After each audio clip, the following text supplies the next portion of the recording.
গত এক সপ্তাহ আগে থেকেই পলাতক আওয়ামী লীগ ভারতের নয়াদিল্লি থেকে 18 তারিখ সমগ্র বাংলাদেশে হরতাল ঘোষণা দিয়েছিল।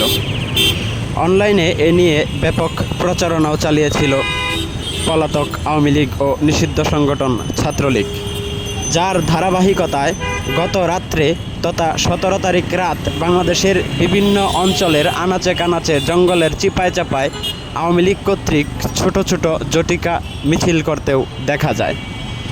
এই আওয়ামী লীগ পূর্বের আন্দোলন, হরতাল, হামলা বিভিন্ন ফুটেজ সংগ্রহ করে আওয়ামী লীগের মধ্যে বিভ্রান্তিকর পরিস্থিতি তৈরি করার জন্য কিছু ছবি ও ভিডিও সোশ্যাল মিডিয়ায় ভাইরাল করারও চেষ্টা করে, যার ধারাবাহিকতায় আজকে সারাদিনকার পরিস্থিতি আপনাদের সাথে তুলে ধরার চেষ্টা করলাম।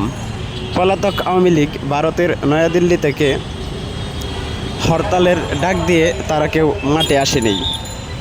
এ বিষয়ে অনেকের সাথে কথা বলতে গেলে তারা মুখ খোলেনি। বিভিন্ন সময় ঢাকার বিভিন্ন অঞ্চল ঘুরে দেখা যায় যে সারাদিনের পরিস্থিতি শান্ত সুষ্ঠু ছিল। কোনো বিভ্রান্তিকর পরিস্থিতি বা হরতাল সংগঠিত হয় এমন কোনো বিষয় লক্ষ্য করা যায়নি। বাংলাদেশের সাধারণ মানুষ, সড়ক পরিবহন, শ্রমিক ফেডারেশন, ছাত্রদল, যুবদল, ছাত্র সমন্বয়ক, সাধারণ মানুষ তারা আওয়ামী লীগকে প্রতিহত করবে এমন বিভিন্ন কথা উঠে এসেছে।